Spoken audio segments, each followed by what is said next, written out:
Ladies and gentlemen, welcome to the Business Brew. I'm your host, Bill Brewster. First and foremost, happy Thanksgiving. This Thanksgiving, I'm thankful for you, the fans. Thank you for the support. We've been together for almost a year now, which has been super cool for me and hopefully fun for you as well. Somewhat educational and whatnot also. Thank you to the guests. Thank you to everybody.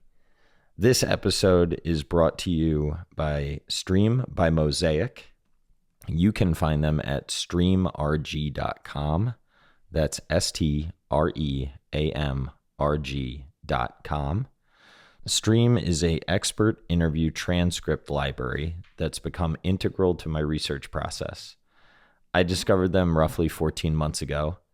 At that time, they were an up-and-coming product that was focused on building out their library. And I'm here to tell you that they've successfully built that library out. Today, Stream by Mosaic provides over 300 expert interviews per week.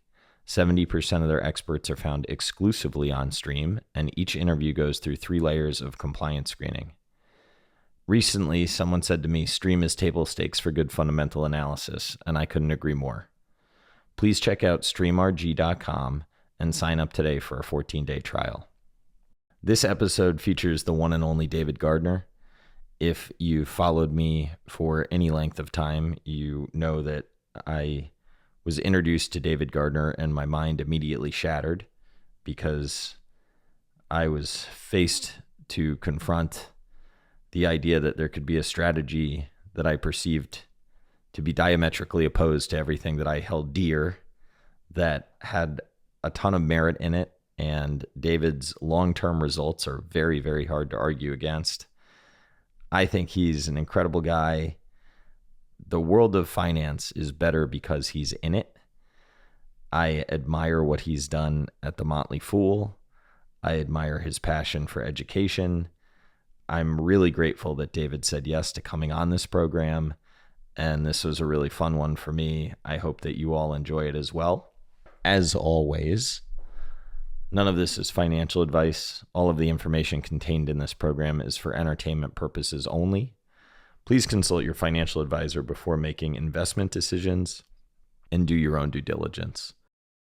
So for those that know me, they will know that I am very excited to be joined by my next guest, Mr. David Gardner.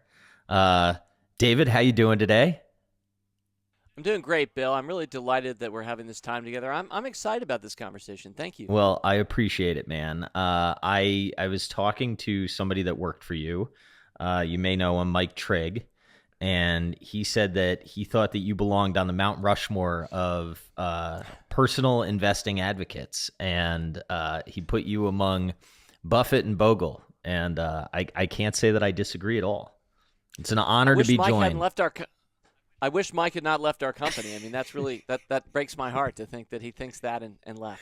Well, please say hello. Please say hello. You've had a number of giants that have come through the Fool. It's impressive. One of your recent graduates, or not recent graduates, but graduates, recently sold his millionth copy of books, Morgan Housel. Well, each of these is very, very talented people, and some of them have left to go on to whatever the world had for them, and many have stayed. And we have just a remarkable, I was going to say bench because it's too easy for me to use sports analogies, but probably the more appropriate word these days that hits the right amount of buzz is ecosystem. I feel like we have a great ecosystem with the Fool, and we truly have so much talent that, and part of it, Bill, is that we've been in business we're now in our 29th year. So we kind of grew up with the internet as it grew up. And so we just found amazing people in our forums and said, hey, would you like to start answering questions in our AOL chat room back in the day? Or more recently, would you like to write articles for us? Whether it was Morgan 10 years ago or people that we just hired yesterday. We actually have more contractors than we have employees at the Fool. That's one of our secret sauces that I probably shouldn't talk about. But I'm happy to. I mean, man, how's it feel to look back at the career that you started almost 30 years ago and the graduates, the current contributors, the students? It's got to be so rewarding for you to have built what you built. I think it is. It is very rewarding. It's very fulfilling. I could get hit by a bus shortly after our conversation I today, hope and not. please know, thank you, Bill. Please know that I lived a joyful life, and I feel deeply rewarded for what I'm doing. And yet, I also want to make sure that I talk about the future because that's what I think about more than the past. And so I just, that's what matters to us as investors. You just bought a stock. Great. Oh, it has an amazing chart. Congratulations. Or, wow, what a great 3-year run. But all that really matters is the next 3 years. And by the way, you already know this from me, 3 years at a minimum. I don't really care if something's going to be amazing next year or is going to exceed their numbers this quarter.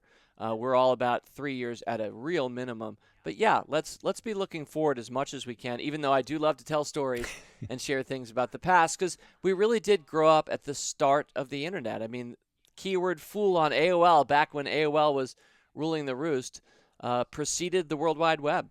And so there we were, dial up. I know I'm a little older than you, but you're old enough that you recognize, you can hear that sound in your head of your computer using a modem to connect to somebody else's computer via the phone lines. And so it's just been an incredible 30 years of growth and progress. But truly, the next 30 years are what's most exciting to me as a fool. Well, I think you were able to be early on the internet, because when I was still in chapel listening to my teachers talk about, is the internet going to be a big thing or not, you were busy building a very important community online already. So that's a good example of where forward thinking led you to a good equity return, I suspect. Well, I think that's true, Bill, and I do want to say that that didn't come without a lot of steps backward, and also just getting nickeled and dimed and drilled at different points. So, it's natural, and maybe for our conversation today, we'll spend much of our time talking about investing in the stock market, but the entrepreneurial story of the Motley Fool and my brother Tom, my younger brother, our CEO, what Tom and I have done together and suffered together.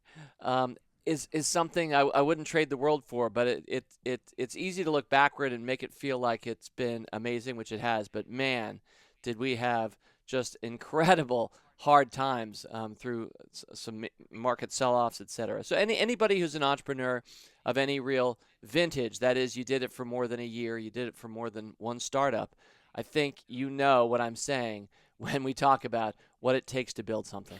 I have often wondered, when I think about your framework and how, so first of all, one of the things that I admire the most about how you teach is the focus on truly long-term investing. And, I come from the Buffett camp, and he would also argue for truly long-term investing, right? But I think that a lot of the people that are in the camp that I grew up with, or maybe I just made the mistakes alone, I'm not really sure, but think that they're long-term, but are actually just playing a re-rating game because they think an asset's too cheap, and they're not really thinking about like what can the business do over the really long term.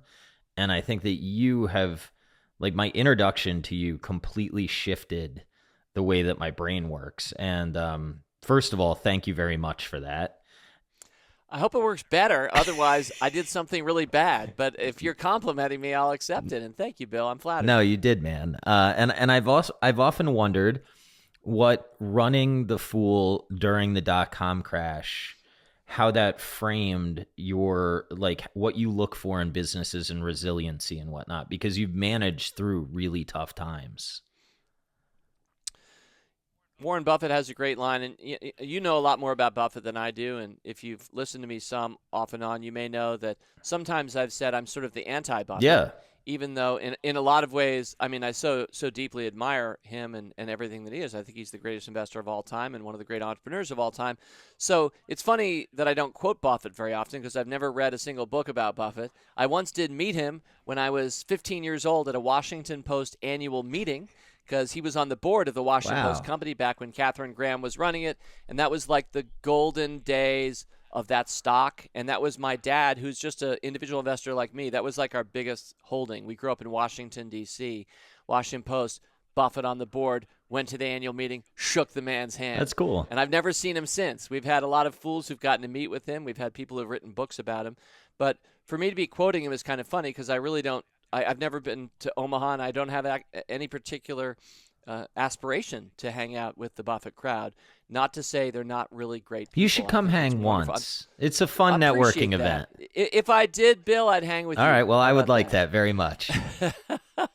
But, one of my favorite Buffett lines, and there are a bunch, but one of them is, I'm a better investor because I'm a businessman, and a better businessman because I'm an investor. And that, for me, is formative. And if you ever do visit Fool HQ, of course, we have to open up the offices again for anybody to visit. But if you ever do come to Fool HQ, you'll see that is blown up in a large font on one of our conference room walls. And to me, that's such an important insight and has been inspirational and helped me and Tom, because truly, I'm a better investor because I'm a businessman. So I think I'm a better stock picker because we've been running the Motley Fool. I mean, there's just no question in my mind that I've been so rewarded for developing internet pattern recognition because we had to do it for our own business. And then I started thinking, hey, we tried that. That new company's trying that. They say that, and I think that's going to work for them, or I don't think that's going to work for them. And I'm not trying to say that whatever works for us is also going to work for others. There's not a one-to-one there, but there's no question that when you see it through the entrepreneurial eye, you just see stocks better. And it's the other way around as well. So the act of scanning the skies and looking for the best companies of our time, when you find them or you think you found them, maybe learn from them and incorporate what they do into your own entrepreneurial enterprise. And so a lot of people have disconnected those two things. They think, I'm a professional, I'm a career person, my money, I just give it to my money guy. I don't really know what's going on with that. And then other people are just totally obsessed with the stock market or their trading station, but they don't actually have any real experience in business. And in some cases, for good reason, or maybe they retired, and so they're dedicating themselves to their trading platform in retirement. And I'm not here to say either one is not a wonderful American making good contributions to you and me every day. Many are. But boy, to integrate those two things and to realize it's not just a 2D plane, that you're not just circling back from business to investing to business to investing. It's actually a gyre. It's a 3D. It goes upward. You're going to get better at one, better at the other, better at one, better at the other. It doesn't end. And so I really think, especially Tom, my brother, our CEO, Tom has, because he's had to learn more business lessons than I have by dint of what he does. And so he has integrated those things in a way that I think few people living today have. And that Buffett line, to circle back, is really helpful for me. And I hope everybody is persuaded that it's good to be in both and to try to do both, because it'll make you better the one from the other. Yeah. No, I agree with that. I'm learning some from the podcast. I've learned some from previous careers or whatever, and just trying to get a little less dumb every day. But you're learning that's a lot tough. from doing your podcast, Bill. I really admire your podcast. I think it's just great that you're doing it. The act of putting yourself out there once a week and being accountable, being transparent, and just learning from people. I hope I have something to offer this week, but I don't pretend I'm any better than whoever I just heard. Most recently, I realized we record, and then this actually comes out a couple weeks later. But I enjoyed your conversation with Alex Blumenfeld, which you put out in early November. And in part because my son just graduated from Vanderbilt, so I'm a Vanderbilt fan. But, how wonderful was that to have a conversation with somebody much younger than we are, who's so entrepreneurially minded and helps us open our eyes and see more things than we would have seen before. There's a great line that is sometimes misattributed to William Temple, who at one point was the Archbishop of Canterbury. But I'll just give the line because I think it so well describes the act of being a podcast host, especially one who's as intellectually curious as you are, Bill. And it's, the greater the island of knowledge, the longer the coastline of mystery. I like that. And it really is true. It's funny, man. For so long, I was convinced that I knew the answers, and then I realized that I didn't know anything, and then I started to get less stupid, I think. And one of the reasons that I am so thankful that I found your teaching is, you say that you're the anti-Buffett, and what listening to you has done for me and what I have been able to see is that, and it sounds so silly to say out loud, but it's honestly the truth. I never got it through my head that a big multiple means nothing. in the long term, right? That um, there are a lot of studies out there that show, the lowest price stocks will outperform. But when you really start thinking about on a 20 to 30 year time horizon, well, is that actually true? Or is that study just, assuming that you rotate out of value stocks always every year? And once you get into these, I want to own a business for the really long term, I think your rule breaker strategy is a lot more sound hunting ground than where I used to fish. So I thank you for walking me to waters that I think are smarter to fish in. Well, I appreciate that. And what I've always said about that stocked pond, and I really love Dr. Seuss and one of his books in particular, McElligot's Pool. I've quoted sometimes on my podcast, but young man, laughed the farmer, you must be a fool. You'll never catch fish in McElligot's Pool. And so there's a little kid with his fishing rod, and it's a little out of the way pond, and he's being laughed at as a fool. So you can imagine why I appreciate this particular opening to this particular Dr. Seuss book. But, there aren't that many people casting their rods in this particular pool, because most of the people who think about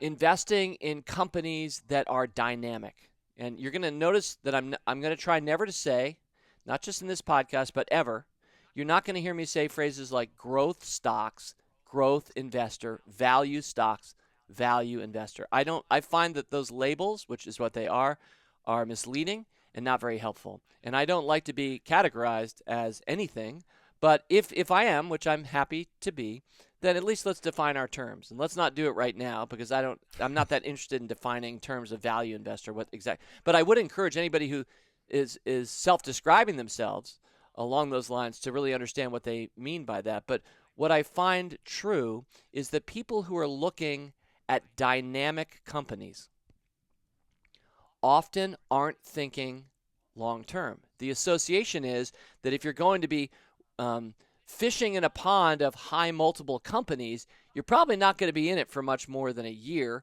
or two, if even that. And so I find that the Venn diagram of people who are looking for real dynamism and will sit there patiently for years and years is very, very small. And so it's a stocked pond, though, Bill, because when you look at the great companies and the great stocks of this era and of the last 25 years, they are these kinds of companies, and very few people bought them early, and very few people kept holding them for any meaningful period of time. And I'm one who did, though. And maybe you're saying that you've pulled your fishing rod up to this pond as well, but I can tell you it's pretty lonely here, and it's ironic, isn't it, that would be the case. But that's one of my great discoveries, is that the farmer was wrong, and that I, as a little fool, showed up, and I can do this all day long, and I've loved doing it for years and years. And most of all, I've loved sharing it with others, especially our members who've bought our services over the years, and then report back their results that they've gotten by taking a very different approach to the world of the stock market. So when you say that a lot of the fishers in the high multiple stocks are sort of there to rent, for lack of a better term, 1 or 2 years, do you think that's because sometimes the short-term trading dynamics are like momentum driven and whatnot, or because it seems to me that a high multiple would imply that most people have long time horizons, but I know that is not actually what happens in reality, if that makes any sense. Yeah, I think that most people are not framing up money in the first place in a way that will cause them to succeed. And so that's part of what the Motley Fools tried to do. And the Motley Fool Foundation, which is our recently launched not-for-profit, is going to try to do to reach as many people and get them thinking better about money, because people just have all kinds of crazy notions around it.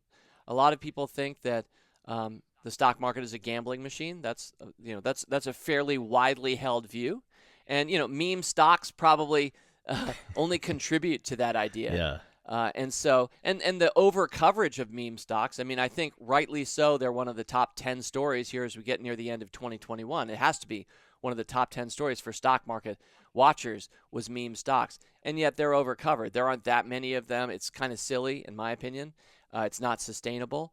And so that only further increases the public view that the stock market is just this gambling thing.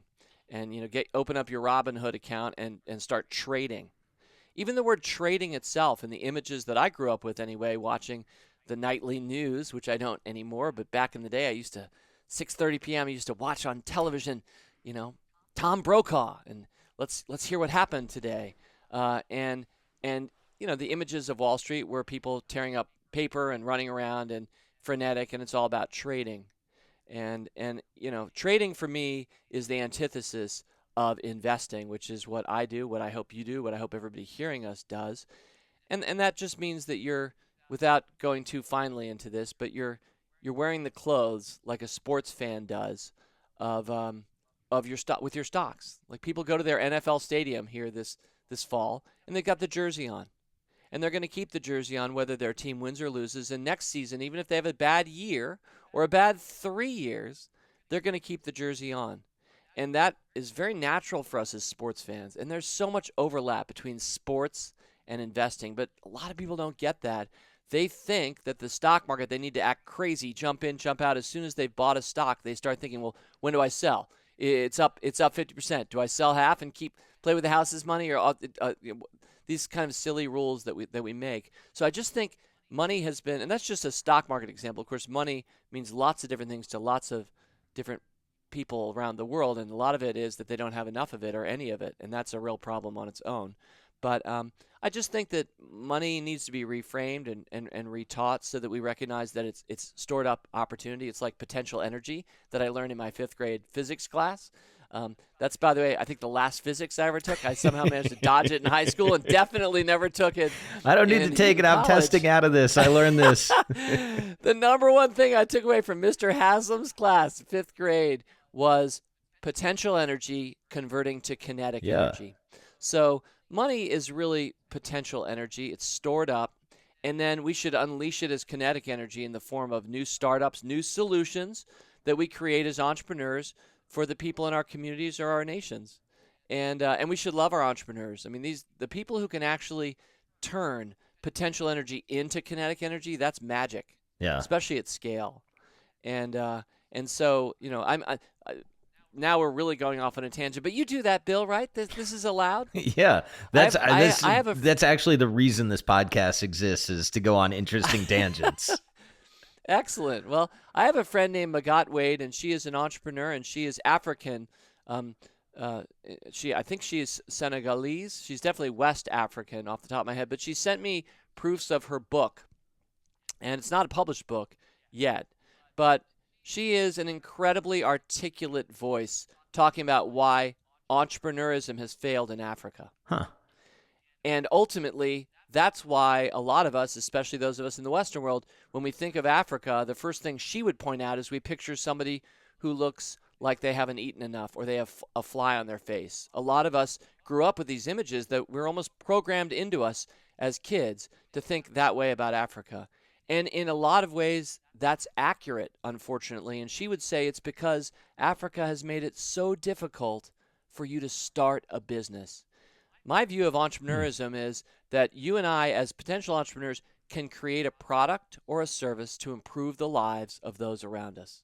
And it's a competitive world, so if you can price yours better or make something more awesome, then you're going to win and I'm going to lose.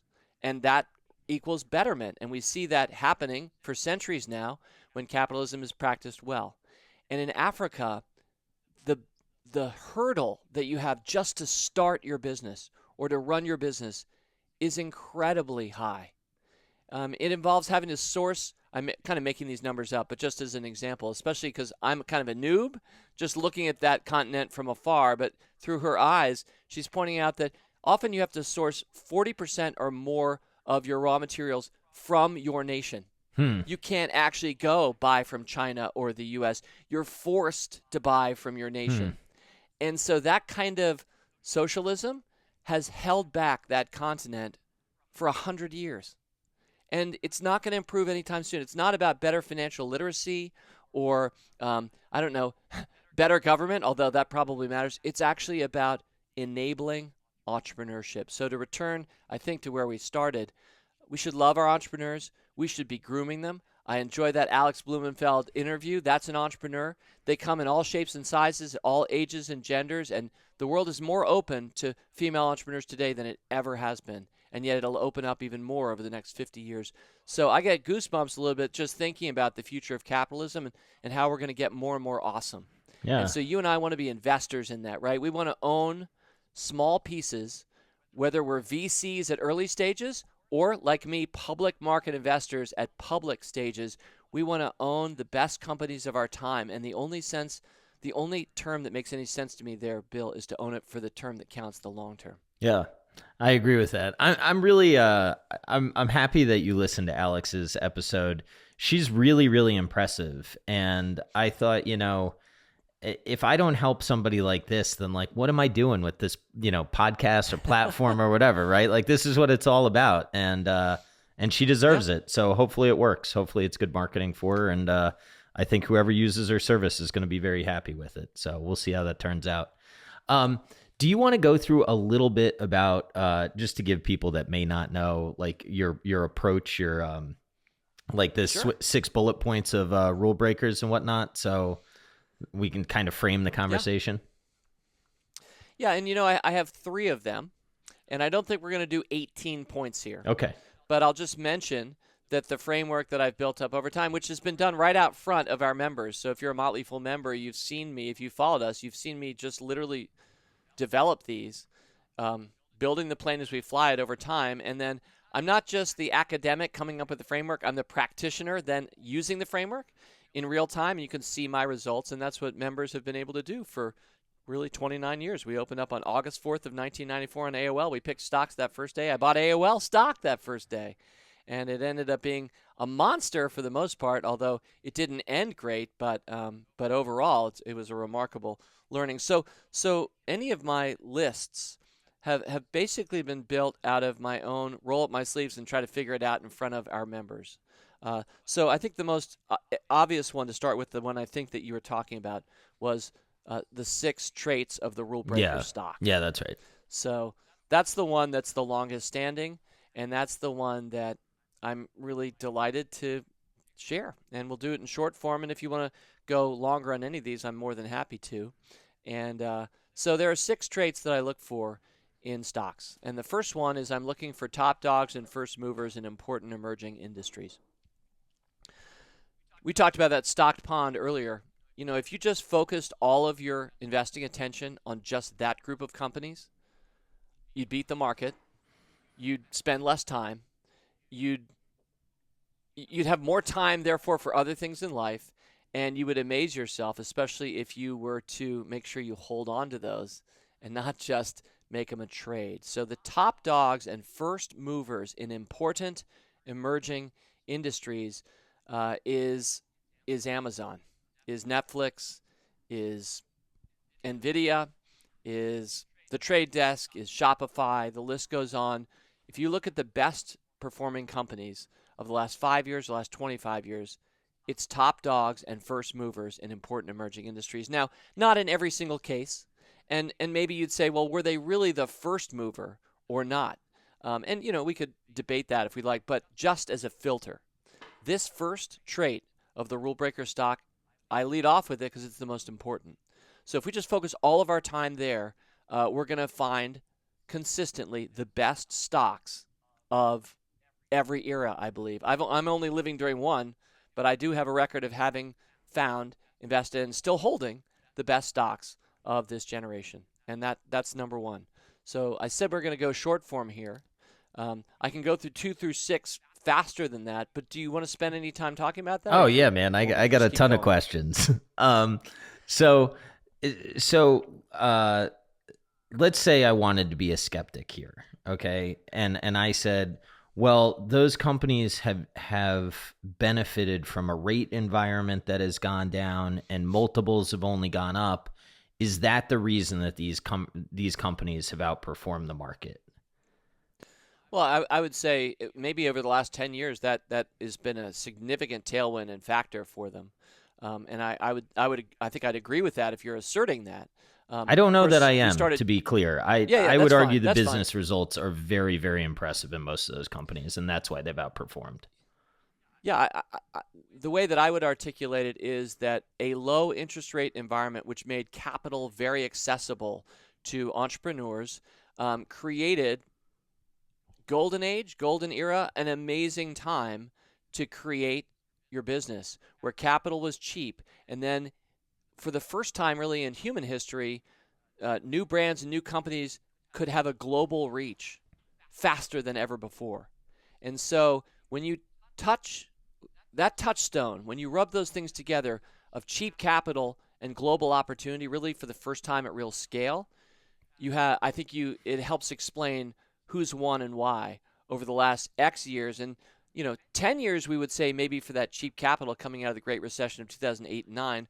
But the Motley Fool started 15 years before that, and I was using the same approach then. So it's not about, to me anyway, it's not about an interest rate environment for any given period here over the last 30 years, because AOL was a top dog and first mover in an important emerging industry well before anybody reduced interest rates to zero. Yeah. So and AOL is one example. There are many from 1998, 2004, 2008, 13, 2018. I'll be looking for the same things in 2023. So I think it's certainly accelerated returns. And part of 2021, which for me personally has been an underperforming year, part of 2021 is a lot of these companies actually had such monster runs in 2020 that it borrowed forward from their nearer term returns. And by the way, if the whole thing sells off in 2022 and we're all like, hey, Dave and Bill talked about this in late November, but man, the stock market got crushed in the year after that, I'll be like, well, first of all, I'm never going to be the one to predict that. Second, maybe we got ahead of ourselves, and that happens, and it's going to happen over and over again. That's kind of the nature of markets, but it's not going to change my approach, and I'll just keep buying every 2 weeks with the salary that I'm saving, whatever the top dog and first mover is in an important emerging industry that I'm not already well allocated into. And so I hope that rule breaker investing, which is what I call my approach, I hope it helps remove us from the really near-term day-to-day or even the look-backs of 5 years or 10 years, because we're investing forward for 50 years. And so a lot of things like interest rate environments drop away when you have that viewpoint, and you're simply looking at the world beaters and the world changers and trying to become a part owner and increase your percentage ownership of those over time. So yeah, there's some more thinking then about the top dogs and first movers in important emerging industries. I think something that's interesting that you said, and for some reason my mind just connected it, but when capital is cheap, that means it's easier for the competition to come in. And a lot of these companies have been able to fend off theoretically easy competition, right? Which actually probably you could make the argument that their moats are even better than maybe some people might appreciate, or I'll just internalize it, maybe better than I appreciate. And I have learned to appreciate that they're pretty darn good as it is.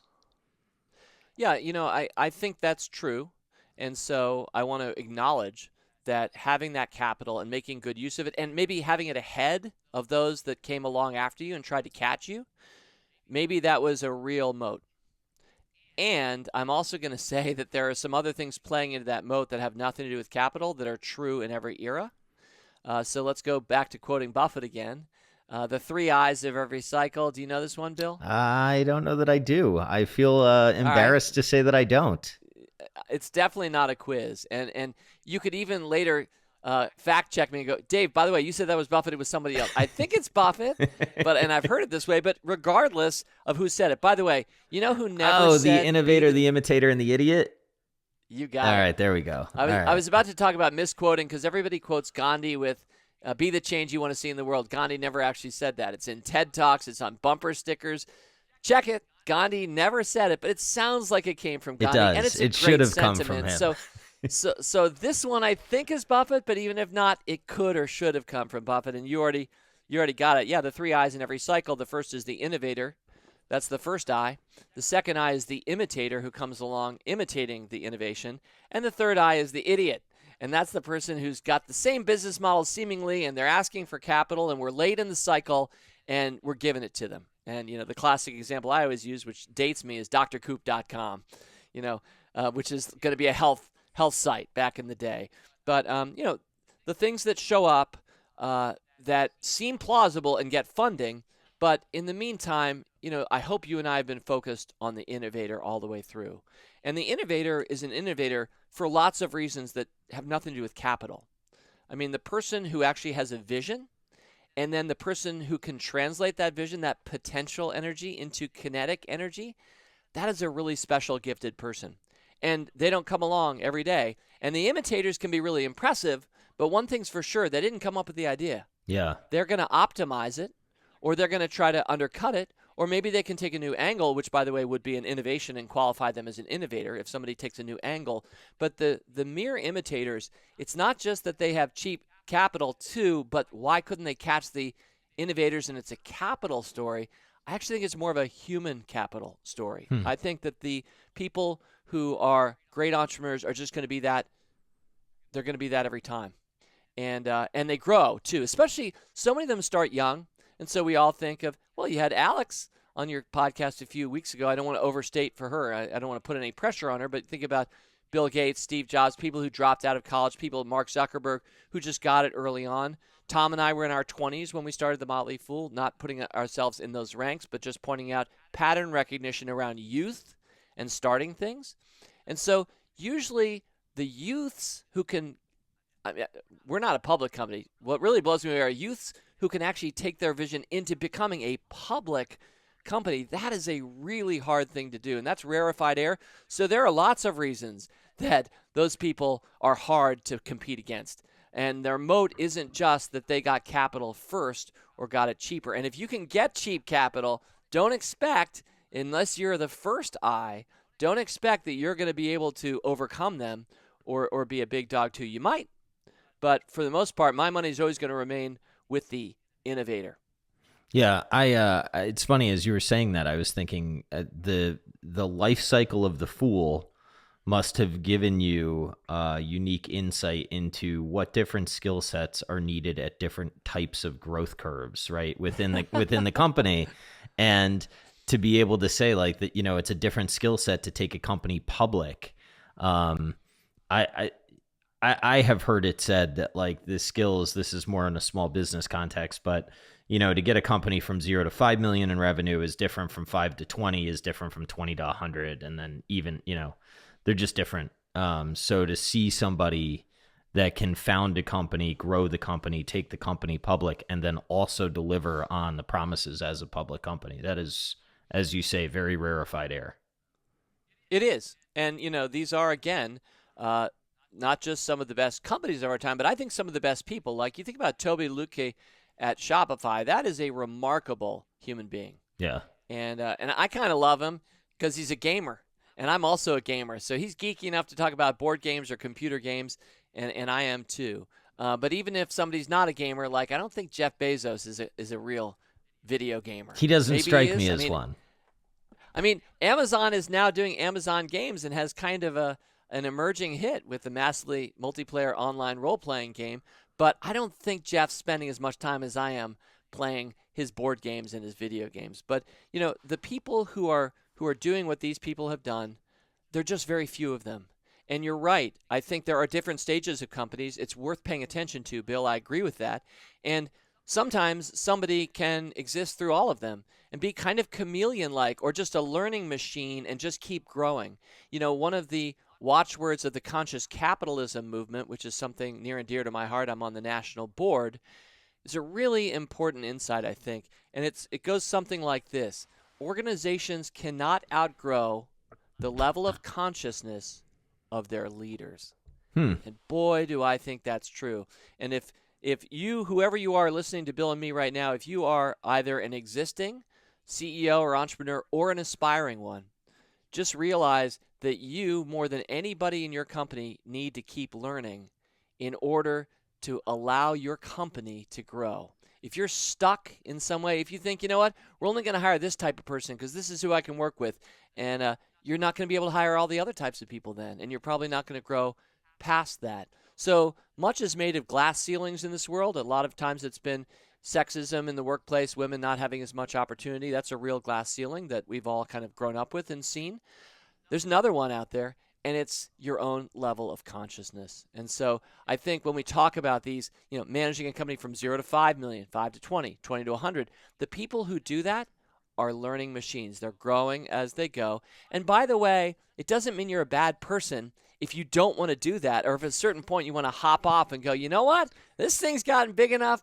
I think it's time we brought somebody in who can operate at this scale, who's done that before. And a lot of great companies have done that, have brought in those kinds of CEOs at the appropriate moment. What was it like going through that with your own brother? I would imagine, did you get into I've got 3 little kids. Yesterday they spent most of the afternoon on the trampoline just beating each other up and crying. I mean, do any of those childhood tendencies come out at any point, or what's that like to manage a family relationship while growing through a company? Yeah, I mean, I think it's hard and great. Yeah, it's both. It's both. I mean, you fall into a lot of rhythms. Like I'm the oldest in my family. And I don't know where you are, Bill. I'm an do you only. have a birth order story of your own? I just You're had dogs. Okay, there you go. Well, now you got 3, so now you got an oldest, a middle, and a youngest. Yeah, and that's what we have in our family. And I'm glad, and that's the family I grew up in. And my wife, ironically, also had a family of 3, and we have a family of 3, and we're definitely done because our youngest has just graduated Vanderbilt. So 3. And there are patterns. There are whole books written on birth order and how we behave, depending on what we are. And of course, they're full of generalizations. And we can all point out immediate examples of things where that was not the case. We can all see exceptions, and yet often exceptions make the rules. So I think it's fair to say, as a fellow eldest, and I'm not speaking to you, Bill, because you're an only, so you're an every man. I don't know what I am. I'm somebody that wishes I had a sibling, is what I am. Well, I'm so glad you're a dad, because what a wonderful experience that is. And now you got 3, so you're doing that for kids, and that's awesome. From my standpoint, as an oldest, I feel like I always had to win. You have to beat your younger siblings. You have to win at the games. Otherwise, you start to question yourself. Am I not worthy? So I'm assuming that some of that beat up that was happening on the trampoline was your oldest feeling like he or she needed to be ahead, needed to be winning.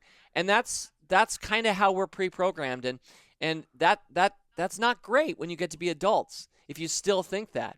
And so I'm really happy to say that somewhere around 14 or 15 years ago, when Tom, midway through our company, because we had 15 years before that, when Tom became our CEO, I was like, you go, Tom. Yeah, that's cool. I've never wanted to be CEO. That's not something that I feel called to do. That's not a way I want to spend my time. A lot of people, though, that's the most meaningful thing they do in their life. And CEOs are creating so much value in the world, although sometimes they're a little overrated, because in the same way everyone's talking about the quarterback versus the quarterback for the upcoming game this week. Yeah. It's gonna be Mahomes against Brady. Well, actually, Mahomes and Brady never are on the field together against each other. They're just the media's portrayal of how the story we should tell ourselves about that football game coming up. Well, similarly, I think we overglorify the roles of CEOs, and I'm guilty of doing it myself by saying Toby Lutke or Steve Jobs, when I, as well as anybody, know it takes a culture, not a person, and it takes a great team. And if you want to get really good as an investment researcher, and I'm not trying to be one, this is just throwing it out there for anybody who's interested, I would say start getting really interested in who the chief marketing officer of that company is, or the chief content officer, chief financial officer. I think there's a lot of quarterback coverage of the CEOs of companies today, when I very full well as an entrepreneur know, and Tom does too, that it's the team that we have. And it's this remarkable group of people who've been with us for a couple decades. And we're still just growing up. We're still a young company. And so we know the importance of the team. I think I've now gotten lost somewhere in birth order and oldest child. That's what happens on this, man. Your kids. And I want the best for your kids, Bill. They're getting a great experience because they're growing up presumably with a dad and a mom who have their heads screwed on right. They kind of know what works out there in the world. You're humble enough to realize as a parent you're going to get things wrong, and you're going to discover that, by the way, about 24 years later when your kid says, you once said this to me, Dad or Mom. Yeah. You're like, wait, I did? Yeah, and I'm still crying about that 24 years That's right. later. And now I'd like you to pay for my sorry. therapy. You're like, I'm sorry, I didn't know. So, I mean, we're all fools, capital F. We're all muddling through, trying to make the best of it we can. But to try to bring us back to the conversation we were having, it does remind me that investing is just one part of our lives. And at least for my podcast, I've always said it's 1/3 investing, 1/3 business, 1/3 life. And it doesn't make sense for me not to talk about the other 2/3 if you're focusing on any one of those thirds. And so it's all a piece. Everything's connected. It's all of a life. And so when I think about these great companies, they are so connected into our world today. And that's one of the things I've talked about in our book, Rule Breakers, Rule Makers, which was published in 1998. I wrote a little bit of a section, something I call the snap test. And the snap test is simple as this. If you snap your fingers and overnight the company that you were invested in disappeared, the next day, would anybody notice? Would anybody care? And as a young investor, the companies I was buying, if I snapped my fingers, the answer unfortunately was snap test fail. No, not many people would notice. Not many people would care. And it's because at the time, as a young investor, I thought it was all about finding like the Wall Street's not following these guys, third or fourth player in a niche industry, and we're going to discover those in my head. I was telling myself before Wall Street, and then they're going to get the Wall Street coverage, and at that point, the stocks are going to start going, and then I'm probably going to sell. 18 months or so later, I'm going to try to have doubled my money by finding what's off Wall Street as then it gets discovered by Wall Street. And what I discovered is that I was investing in companies that had no real traction with society or culture. And so I've gone 100%, I should say, I guess 180 degrees the other direction and said, you know what, it's all about the companies that if you snapped your fingers, everybody would notice and everybody would care. Maybe not globally, but maybe within that industry or that fad or trend or site or app that people would deeply care. And that for me is a reminder that the entrepreneurial enterprises that we're creating, we're trying to create things that really matter. And like I'm not that excited about NFTs right now myself because I don't feel like they matter that much. Now I realize some people, crypto bros notwithstanding, I realize some people really love crypto and they see the possibilities, and I think I see some of them. And I'm a for person, not an against person. So I want cryptocurrency to solve real world problems, and some aspects of it do. And I want NFTs to solve and be part of the real world. And then there's the whole metaverse conversation we're probably not going to have today, Bill, about what is the real world. But regardless of where anybody comes out on that, finding things of real consequence that really solve real problems, that's where we should have our money. And those, as entrepreneurs, those are the enterprises we should be starting. Do you think that when you were thinking, so I found your sentence interesting. So you said, I want to find companies before Wall Street covers them so that I can sell them in 18 months. Do you think that was me at 18? That was me at 18. Yeah, I kind of wonder, do you think that the problem was that you were coming at it from a when can I sell it perspective, where now your philosophy is I want to be the first public investor to own it and the very last to sell it, and that's like it's just different, right? It's a flipping mentality from an ownership mentality. It is. I would say, and I'm looking with fondness back at my 18-year-old self. He was trying his best and he was learning as he went, but I would say I had multiple fails that were going on. Let me first, by the way, mention that I had the great blessing of having a dad who loved the stock market. I mentioned him earlier, Washington Post Company. We allowed that stock to blow up in our portfolios. Like that was a Dad was a Buffett fan. Dad was well diversified, and his older brother, speaking of older brothers, started a very excellent money management firm in Lancaster, Pennsylvania, today called Gardner, Russo, and Gardner. So we were from a family that got the stock market and knew how to invest for the long term. But at the age of 18, he gave to me the account he'd started for me at birth. And so he said, here you go. This is all you're ever getting from me. Anything else that I have left when I die, unfortunately he hasn't yet, will go to your kids. So this is what you have. Don't screw it up. And he didn't quite say it that way. He's a kinder person than that. But he had really taught me a fair amount of what he knew about the stock market. He was not an entrepreneur. He was a lawyer. And his one requirement of his kids, and he told us this in no uncertain terms, is the one thing we couldn't do is be lawyers. Oh yeah. So none of us was. But you know, so at the age of 18, I think the two clear fails that I had were, I mean, I had been taught out of Value Line, which is a big old black tome that some people will recognize, and I see you nodding your head. Yeah. Since we're seeing each other over camera, Bill, you recognize it, but you know, the kids, Yeah, they don't know your what kids, Value Line is. they may not really know, and maybe they shouldn't need to. It's going to become a part of history, but back in the day, it was an incredible research resource of numbers. So it was one page for each company, arranged by industries generally, and in a world pre-internet where it would take a long time as a mom and pop investor to assemble data like that, you could subscribe to Value Line at an affordable price, a little bit of a higher end affordable price, and you could have all the data, all the numbers on all the companies of consequence. And that was an incredible resource. And I was taught, and Tom was too, out of that. And so we were all about ratios and numbers on paper. Yeah. And so the two fails that I was exhibiting as a young investor, one of them was I didn't really know that much about the businesses. I didn't have a lot of experience, and so I was investing based on the numbers on paper and the ratios of things that looked like they were, open quote, undervalued, close quote. That was number one. Number two, yeah, I had a shorter term mentality.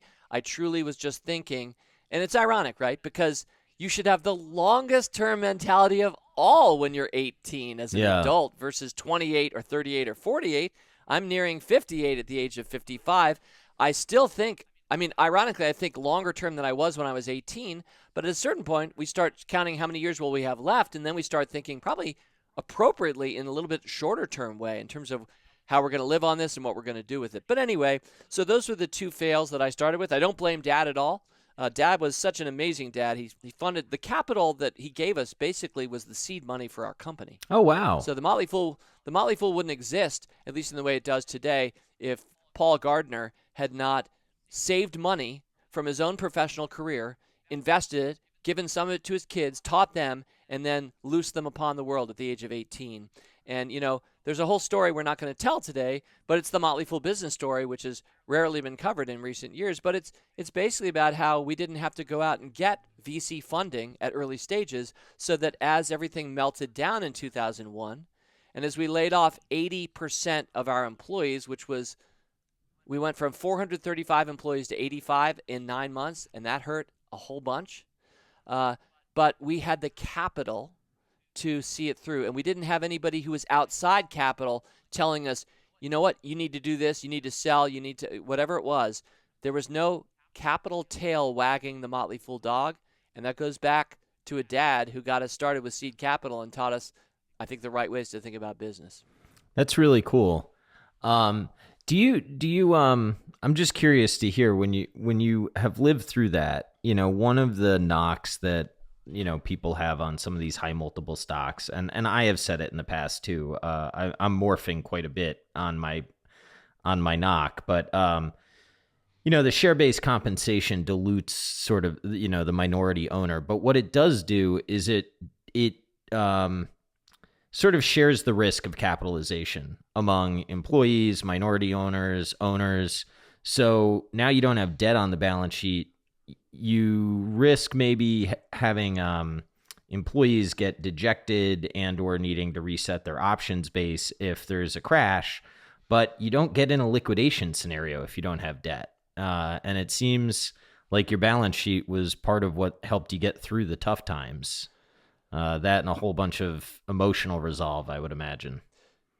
Yeah, well, and of course, a huge thing that helped us get through the tough times was laying off 80% of our staff, which didn't feel good, and 3 different tranches of about 100 people each. And each time we did it, we were like, well, we won't have to do that again. Yeah. And we did 2 more times after that first time. But so, I mean, it's not like we were brilliant allocators of capital and we had the money to weather ourselves through 2001. I will mention, by the way, we did weather ourselves through 2008-9 with no layoffs, as, you know, Lehman Brothers failed. Oh, wow. And all kinds of Wall Street layoffs and changes happened during that time. So, and we've been basically very fiscally strong ever since, in a way that just blows me away today. But back in 2001, there wasn't that much fiscal strength. We were still early stage, and we were upside down in terms of our revenues and our expenses. And that was the plan, right? That's what a lot of companies do is they scale, is they spend cost ahead of revenues they expect. And we'd been successfully doing that for 5 years and growing something quite special. And then all of a sudden, people weren't opening up their brokerage statements, and our advertisers were canceling as the World Trade Center fell apart and the Pentagon, which is near Fool HQ, got hit. And all of a sudden, all of the assumptions that we'd had up to that point, we had to throw out and rethink things. And there's like additional stories that I'm not going to tell today, but if we ever went deep on like what did we learn as young entrepreneurs, the experience of having started a newsletter for our parents' friends in July of 1993, and it was just that. That's all it was. And literally inside of 3 years, we were on the cover of Fortune magazine. Wow.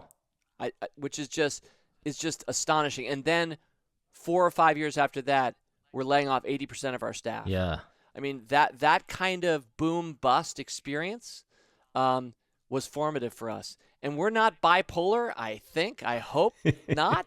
And we don't want the booms if we're going to have busts. We'd much rather have steady Eddie, as we've had for the stock market for 10 amazing years here.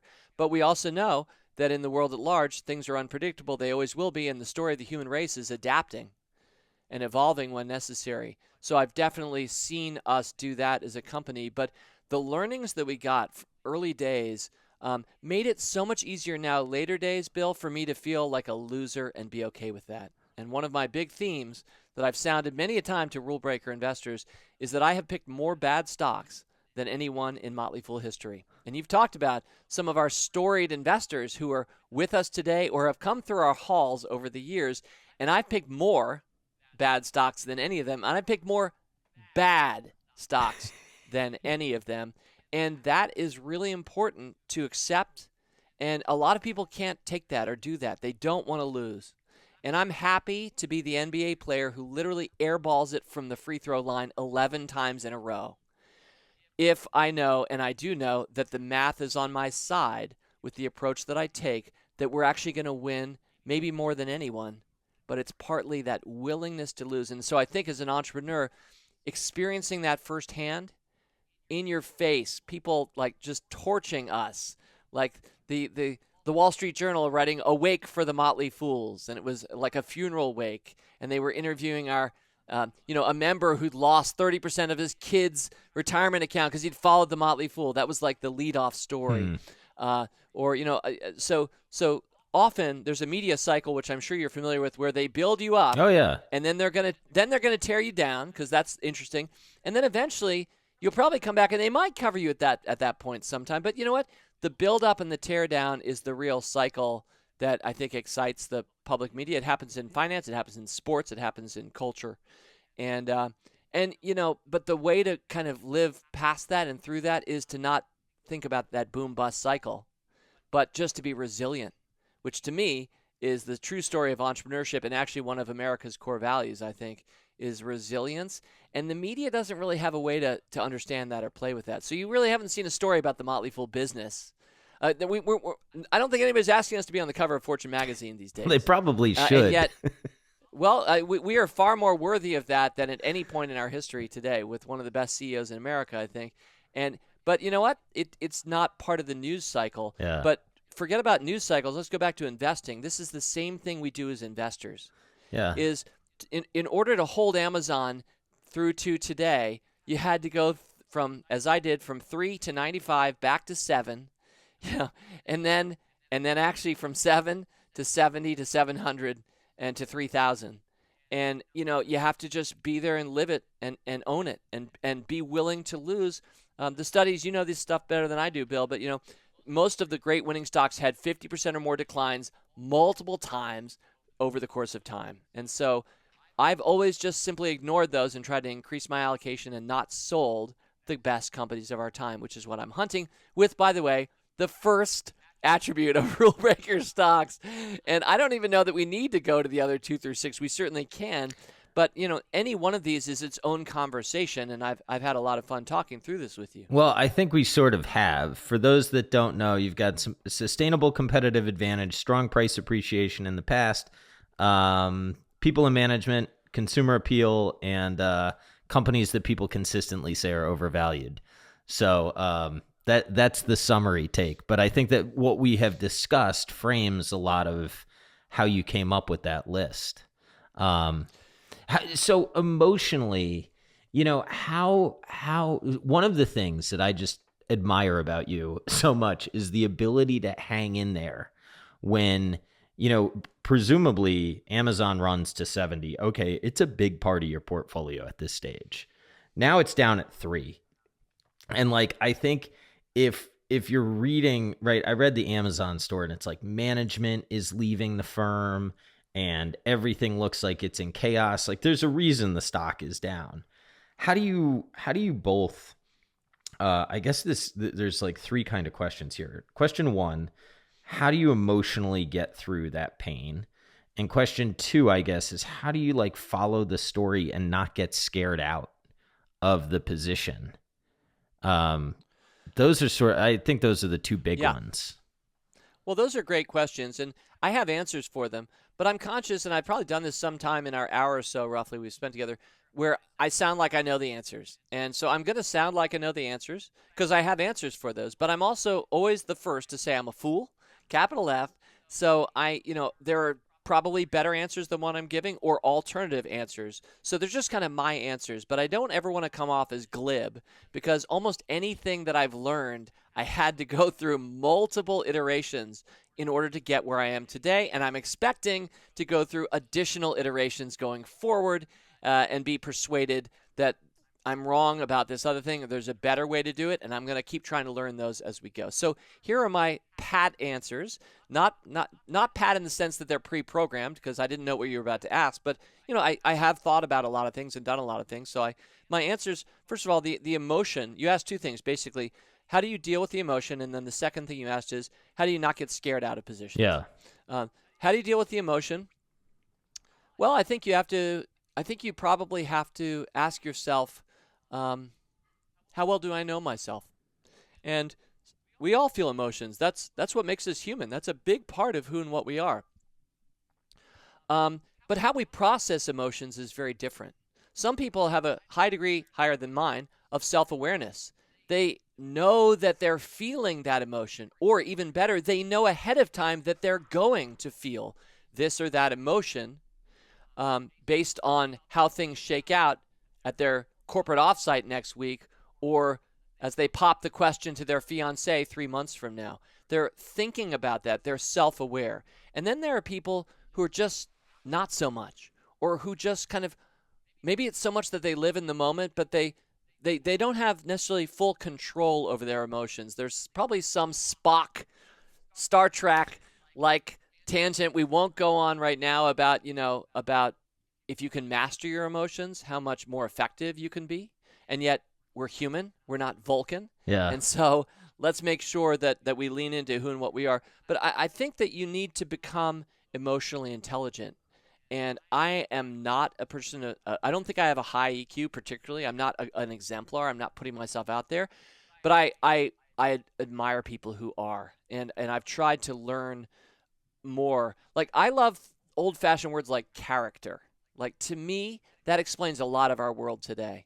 But some people think it's, I don't know, tradition or too old school to talk about something like character. I went to summer camps that talked about character.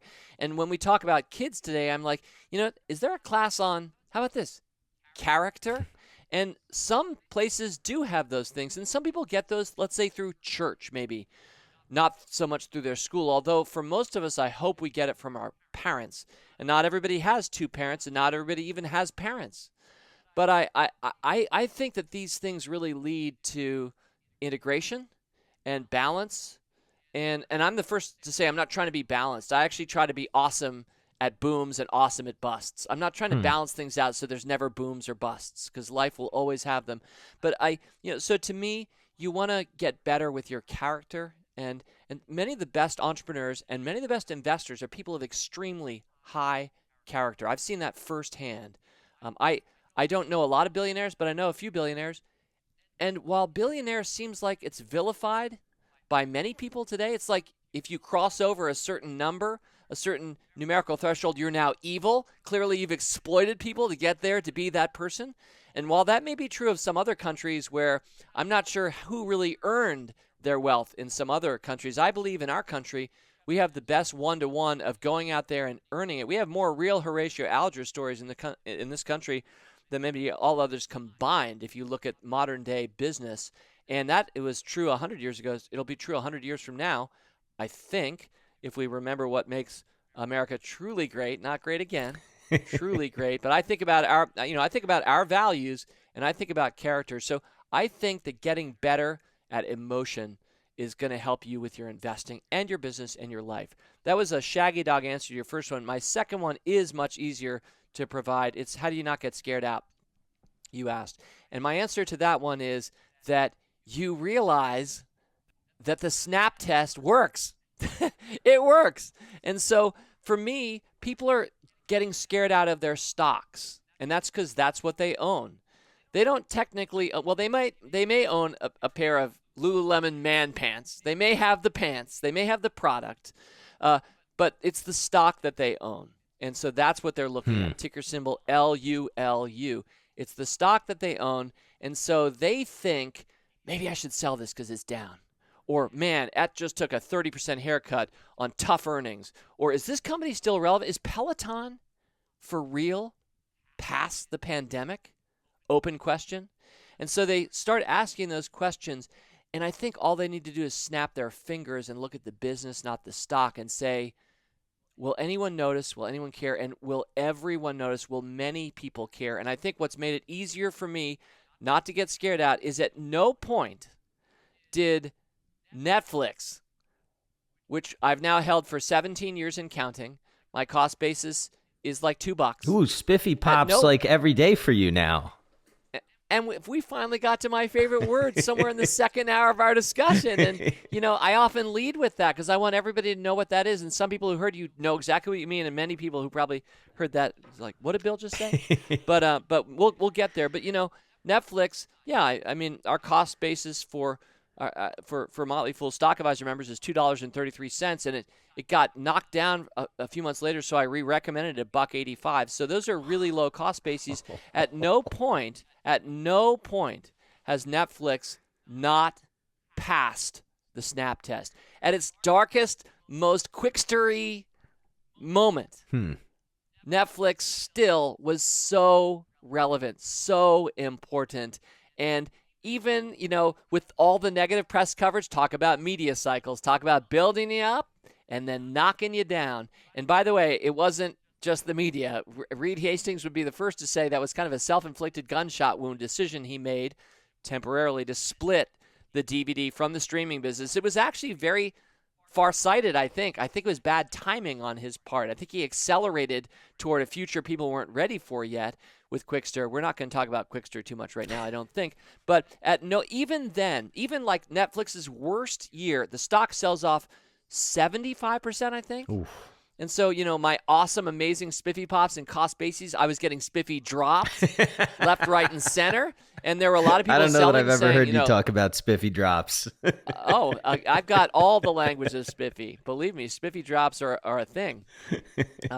But, so even at that moment, like, go back and check it. But it's something like Netflix had its membership base. I'm making these numbers up. It's close. It was like their members were at 26.4 million.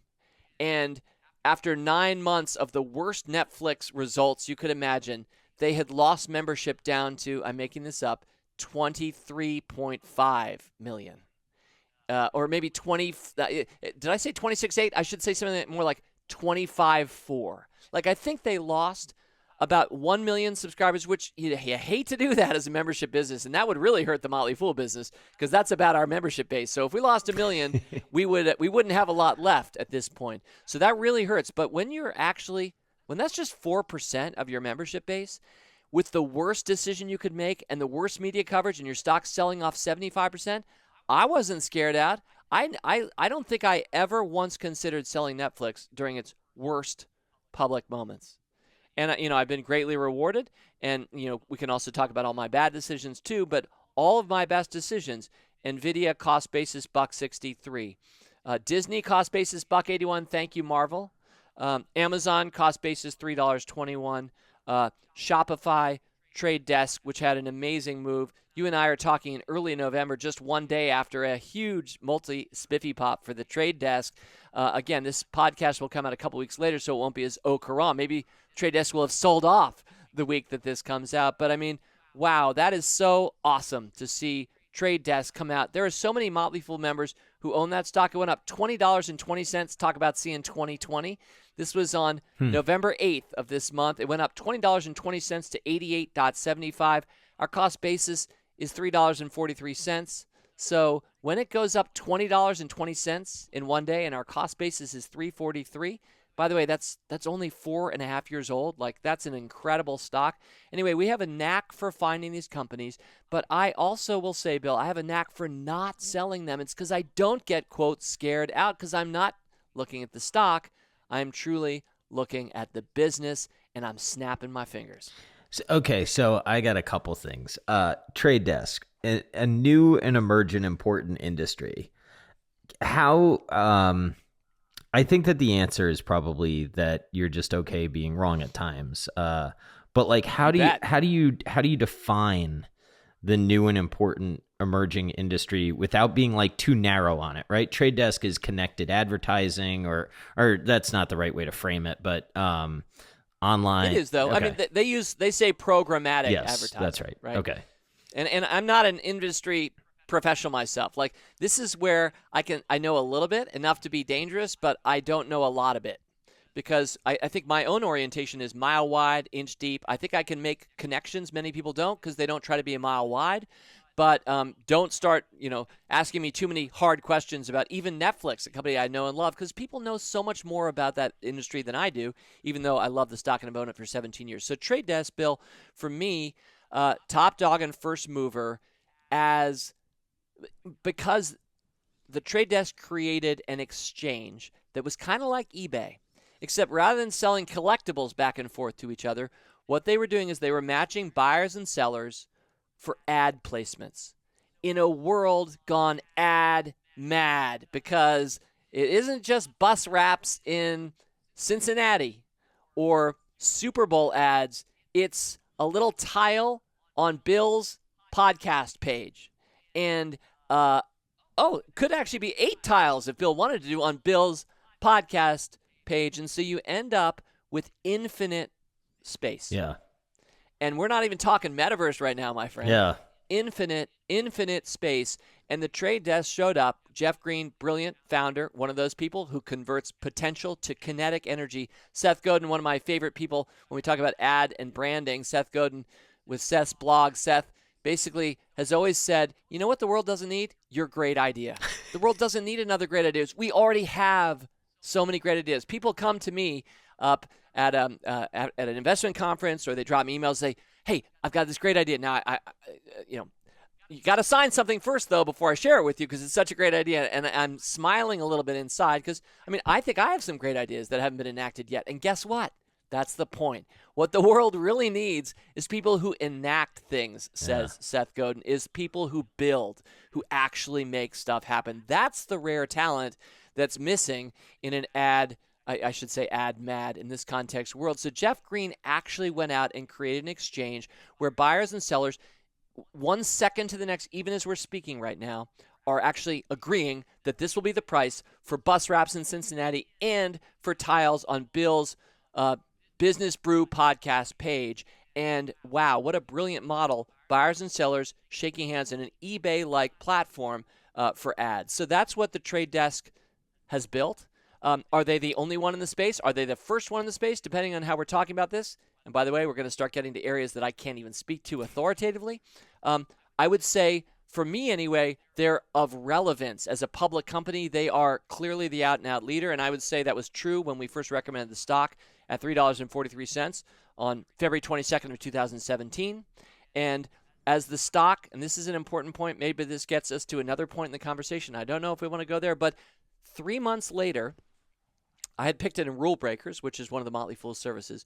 3 months later, the stock was up 50% on the dot. It wasn't up 51 or 49%. It was up exactly 50%. It went from $3.43 to $5.15, $5.15. By the way, if this sounds like penny stocks, I hope we all recognize that this is all because of splits. The stock was actually never a single-digit dollar per dollar per share kind of a stock. But anyway, so it had gone from $3.43 to $5.15, and I was like, you know what? That's my new pick this month, May 13th. May 24th, 2017. 3 months later, it's up 50%, and we're going to make this our new buy in Rule Breakers. And again, that was at $5.15. So when it tipped the scales yesterday at 88.75, I felt pretty good about that. But I even, just to press this point home one more time, I made it one of my final recommendations as I transitioned away from picking stocks for the Motley Fool, which I did earlier this year, for the Rule Breakers service on May 13th of this year. I said, you know what my new idea is? Here it is. It's the trade desk. And then it was trading at $49.35. So, hey, at $88.75 in November, that's up 80% from May. And so the lesson here, which gets us into other rule breaker thinking, which isn't about the stock traits, which is what we covered, but more about how you behave as an investor. The 6 habits of the rule breaker investor. One of them is we add to our winners. And that's very psychologically difficult for many people to do. And I think that is like one of the neat mental tricks that I've happened upon. And I think I'm wired differently, but I've been doing that for a long time. And so I just took you through, as an example, the trade desk. And that is a living example. But to get back to scared out, that was the question that triggered this, Bill. You were saying, how do you not get scared out? Not only do I not get scared out, I'm not going to, what's the opposite of scare? Brave? I bravely buy in at higher and higher prices. I'm not actually trying to accord myself courage. I think courage is something that happens on the battlefield or in the harder moments of life, not just saying I'm going to add to my winner. But man, do a lot of people have a hard time thinking and acting on that instinct. Yeah. I mean,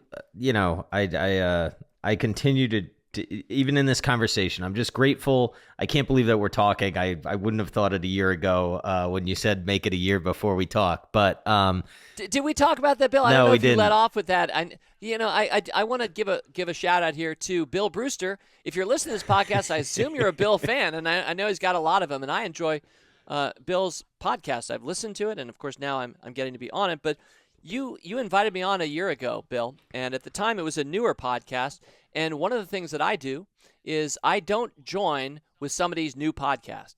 And the reason is because everybody's got a new podcast. Yeah. And so as a longer-term minded person myself, I want to see somebody actually earn it with kinetic energy out there for a while before I'm going to join your podcast. So you got a kind of a disappointing message back from our media and communications team.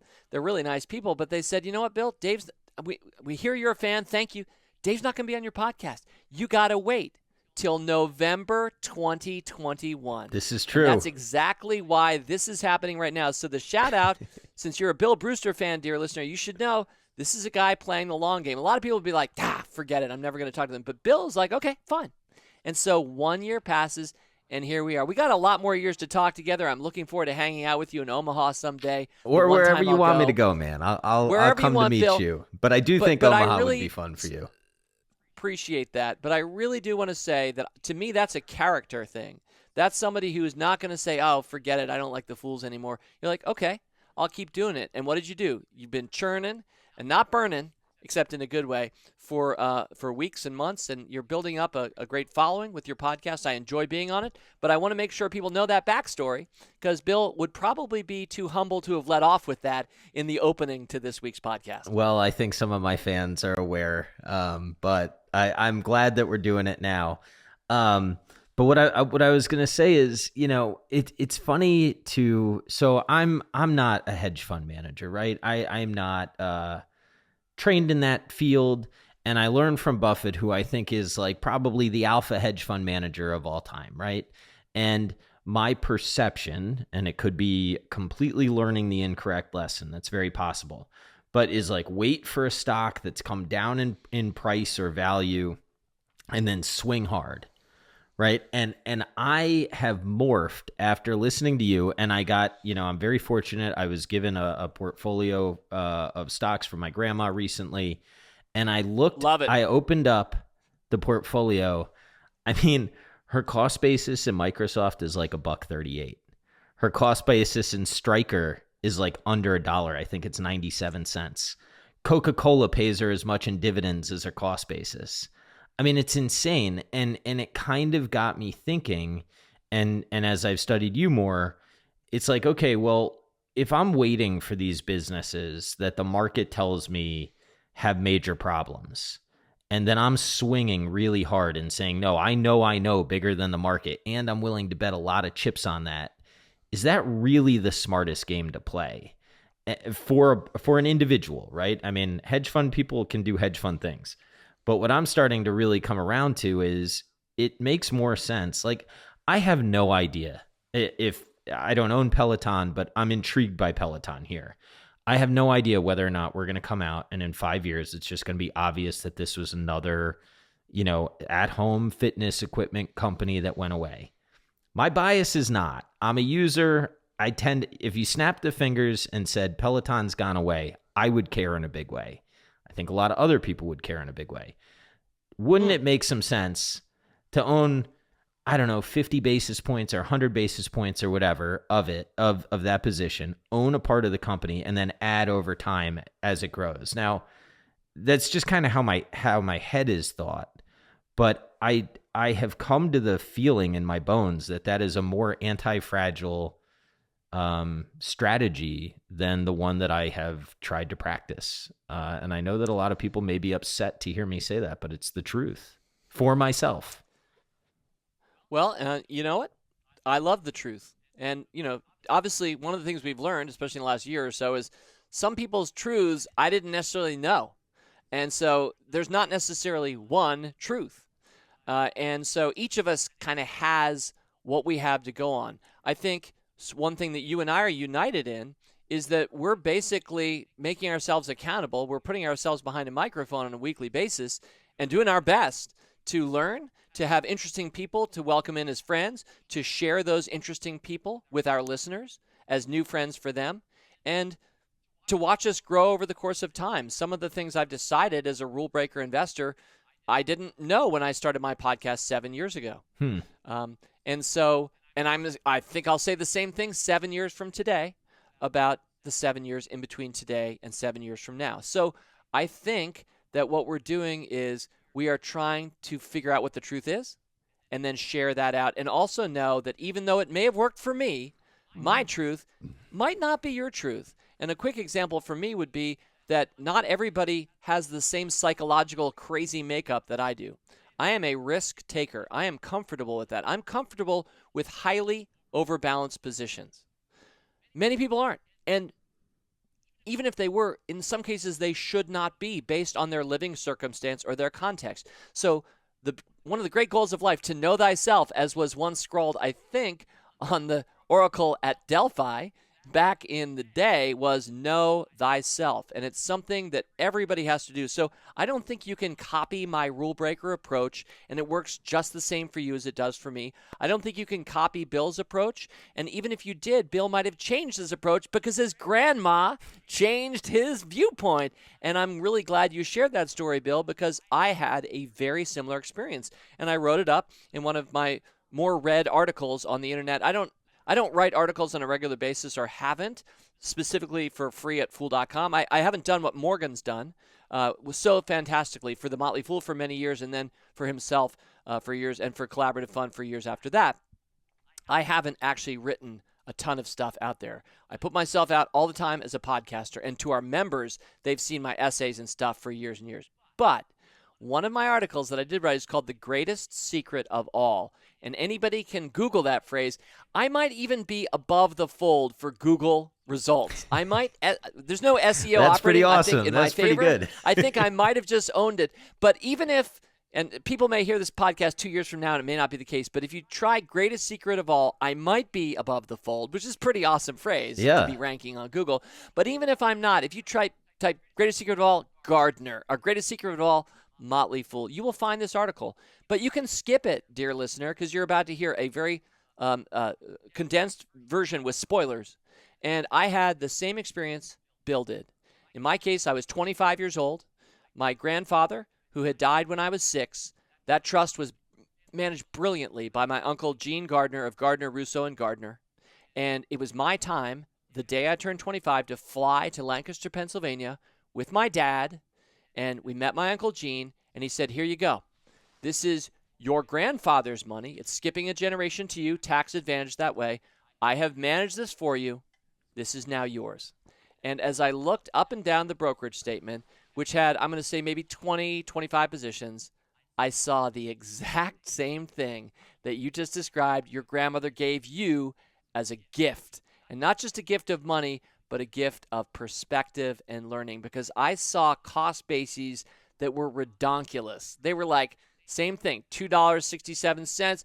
Martin Marietta, where is it today? This is old school, like 68. Yeah. Where's Berkshire today? I actually sold most of the stocks in that portfolio, by the way, which is kind of funny to reflect on. I sold my Berkshire, etc. But what I saw was life-changing and life-improving, more importantly, because I saw that's how I want, anyway, to invest. And that's how most of us who are not going to try to be traders or hedge fund managers, and there are some good ones, but for most of us, we're not trying to be that. We're just trying to manage our own money. That's the Motley Fool's market, and that's a huge market out there, by the way. And more people are joining that market through Robinhood and cross-generationally every day. People are realizing that this stuff is for real. You can make – this is a great way to wealth. And the way to do it, Bill, at least as our grandparents literally taught both of us, and we didn't even get to look them in the eye. This was on paper. We see, wow, find great companies, tenaciously hold them over long periods of time to yield multiples upon multiples of the original investment. I don't have that low-cost basis you have in Microsoft, but I have some things like that, and I've tried to do that for all of our members, for my kids, for anybody who's come in touch with me or Tom or the Motley Fool. That is the legacy we're creating. And I'm really happy to say 29 years in, it feels pretty great because people are now coming to us saying, I have now far exceeded my own expectations, and I can now pass down wealth multi-generationally. And this was a dream when I clicked your site 22 years ago. And that is why we do what we do. And for me, I already have all I want and need. I have enough. As Jack Bogle reminds us, you can have enough. You can find and want and get to enough. And I'm there. But man, is it endlessly fulfilling for me to hear from people on Twitter or emails or at Motley Fool conferences say, I can't believe where you guys have gotten me. And all I did, I wasn't a hedge fund manager. I wasn't a trader. I didn't spend all my time watching CNBC. I just basically bought Amazon and Netflix. And I bought NVIDIA. And I bought Marvel. Or maybe they just bought 2 of those stocks or 4 others that I didn't mention.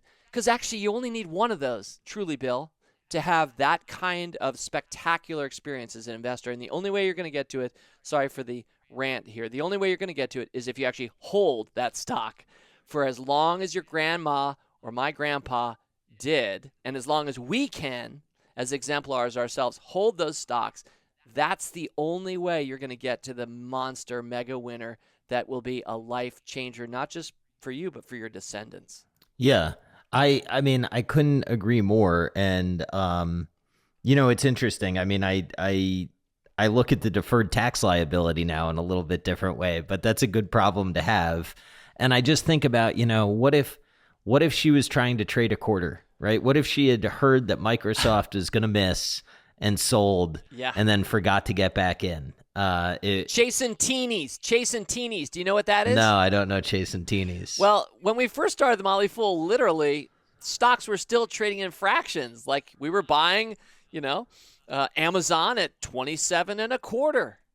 And it sounds really old school, but even decimalization, which took hold somewhere around 20-ish years ago, now we all take it for granted, but I think older hands will remember this stuff was all in fractions. And so a 16th if you were down on the floor at Wall Street and you're using Wall Street language, you're talking about teenies.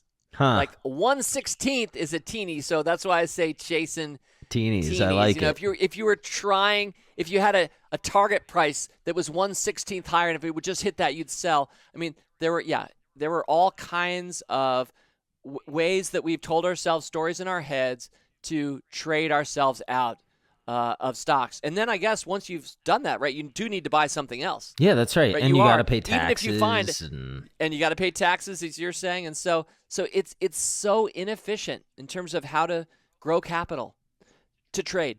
It is there are people who have popularized trading, and I think that they have done incredible harm to the investors of the world. I think the people, and unfortunately, I think it's true of most of the coverage that the markets get today, it is so short-term that it has created a sense that that's how to play the game. That's why when I talked about that stocked pond and McGilligan's pool that we talked about earlier, Bill, there aren't many people at our pond.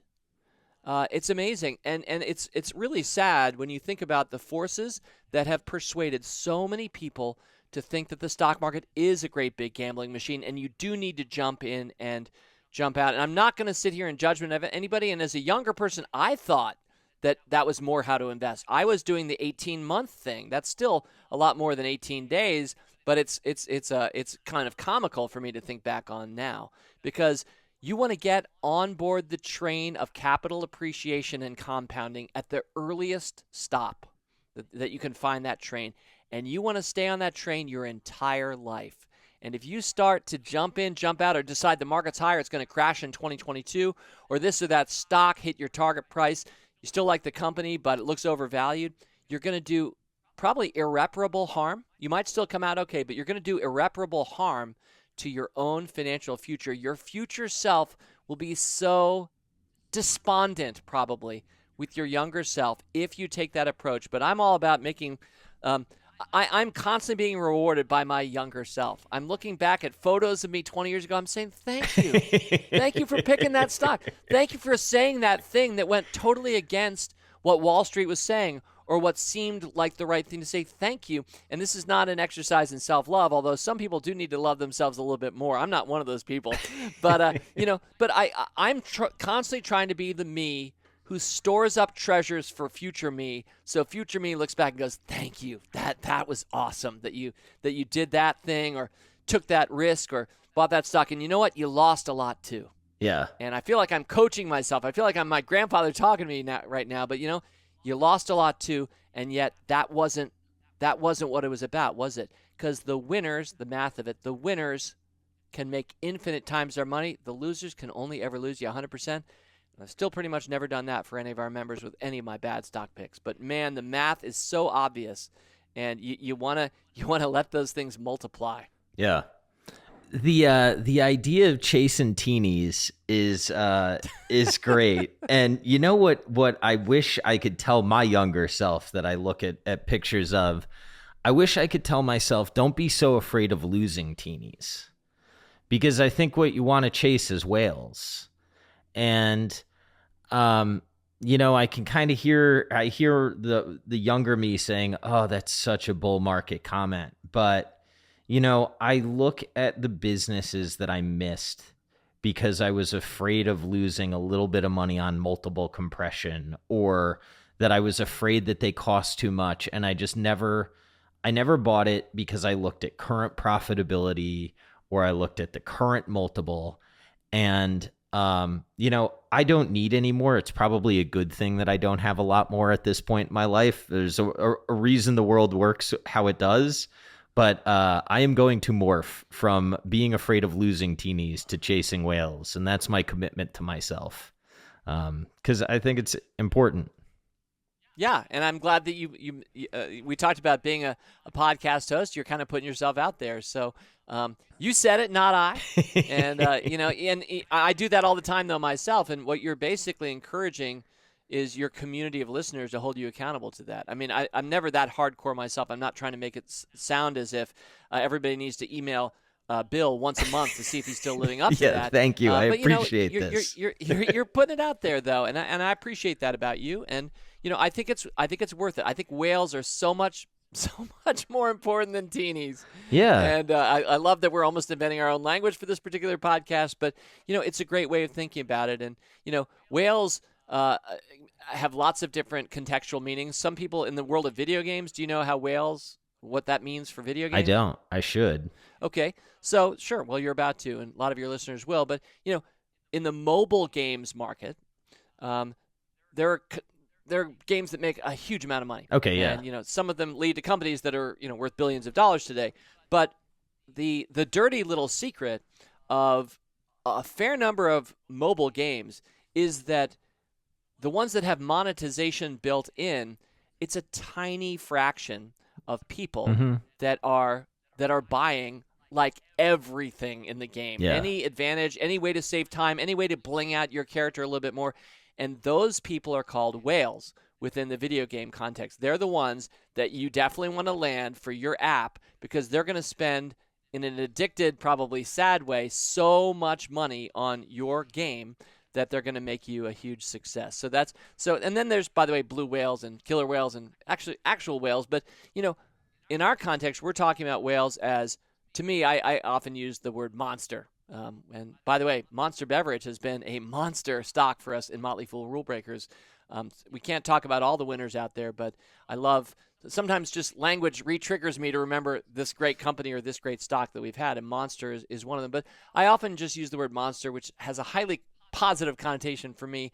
And we're talking about the rule breakers, the world shapers, the world beaters, the companies that, you want to be able to tell your grandkids as you hand them over the portfolio, even if you're not there to tell them, you want to be able to say, wow, Gramps, he owned Roblox. Look at that. Yeah. That's amazing. Look at what it's become. It's now ruling the metaverse. I'm making this up. It is the metaverse. And Gramps had it. And look, it's down there at 37 cents a share 43 years later, right? So I don't want to be the grandfather who turns some things over and people are like, wait, what's in that portfolio? Like, I don't even know any of those companies. Like, what are those companies? I want to be the grandfather that you knew all the companies. You're like, whoa, we had that one too and that one? Because look, they all went on to shape, in this case, the past, but from this point forward, our future.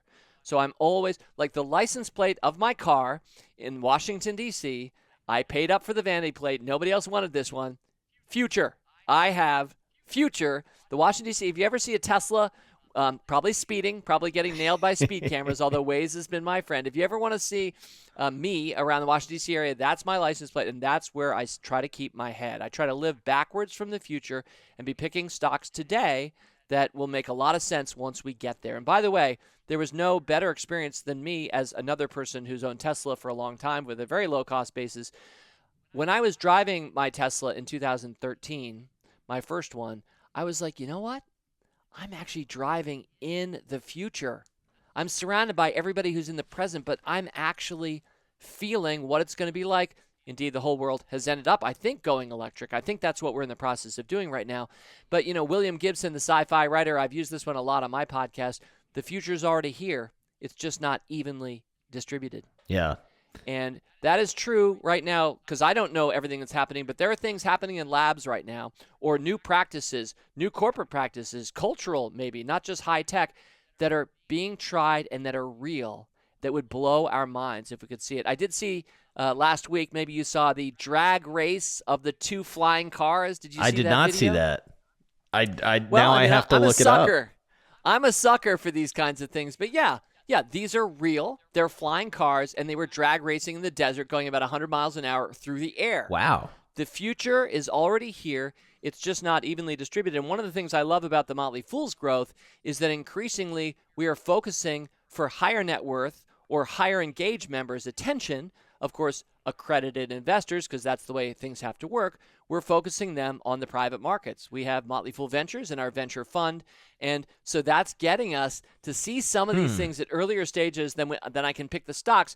But I've only ever picked public market companies. I'm really happy with my performance. I think that's going to be true of all public market investors going forward. It's not about racing to get earlier stage to angel level. Nope, lots of mistakes will be made at angel levels. But I want to say that I love venture capital, and I really love what we're doing, the leadership we get from Olin Douglas, our Motley Fool Ventures. And but anyway, the future's already here, Bill, and everybody listening. It's just not evenly distributed. But what that means is even if you and I can't afford a flying car, we can study them. I mean, how many people couldn't buy a Tesla back in the day, although maybe they can now, especially if they've owned Tesla stock.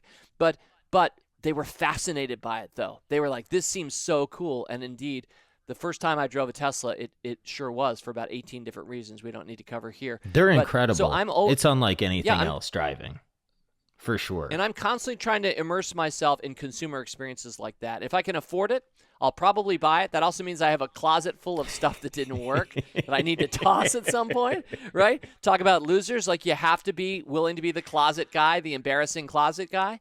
But truly, as consumers, and I'm talking about mom and pop here. I'm not talking about hedge funds. I'm not talking about subscribing to Alex's Red Rover service. You can do that. But I'm just talking about going out there and leading a more interesting life yourself. And you can Google stuff. You can read things on the internet. You can go out and try things. And that, to me, is a lot of the spice of life and a lot of the juice of alpha, to go back to investing. The juice of alpha lives in leading a more interesting life. I think it's super smart that you all are getting into venture capital.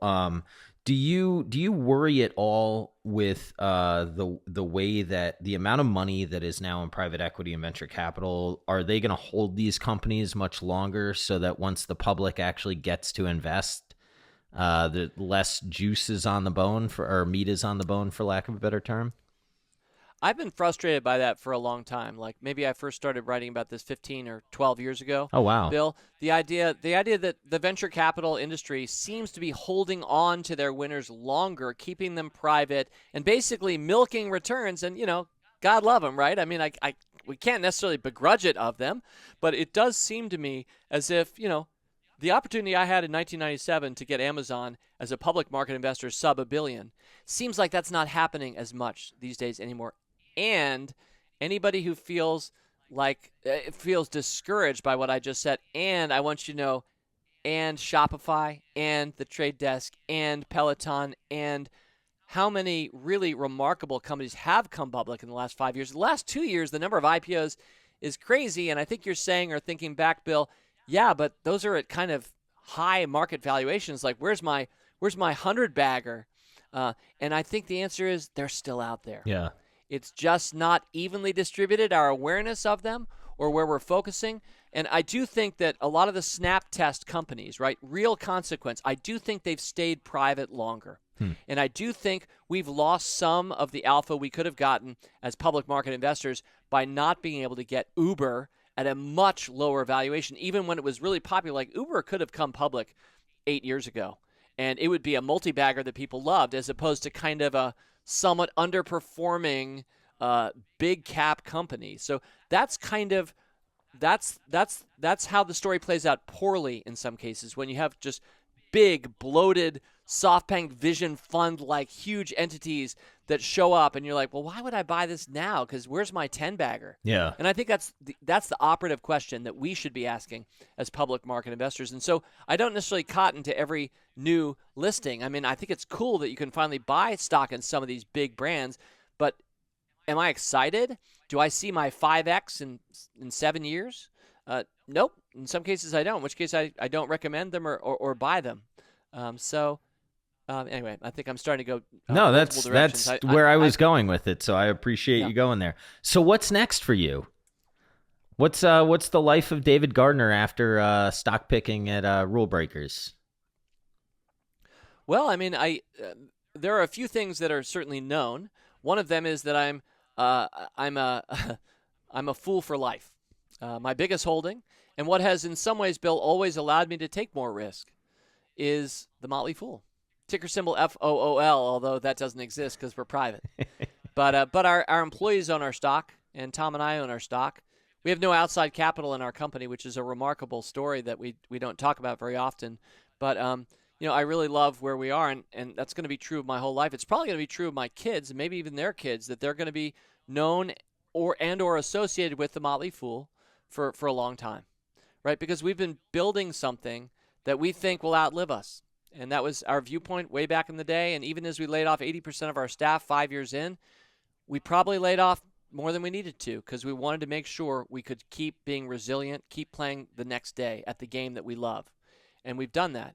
So I think that we're building something remarkable, and that is going to be a calling for me my whole life long. So I think what I've been doing now since I stepped away from my formal announcement this May of this year that I am going to be handing off my stock picking duties to my fellow fools. Of course, those are people who are remarkable. They've studied with me or worked under me or beside me for years. Our members know them. They're doing a great job in my absence. I truly felt as if unique value that I have to add is no longer in stock picking. I think through conversations like this, I'm putting it out there in front of as many people as I possibly can, making myself redundant in that context.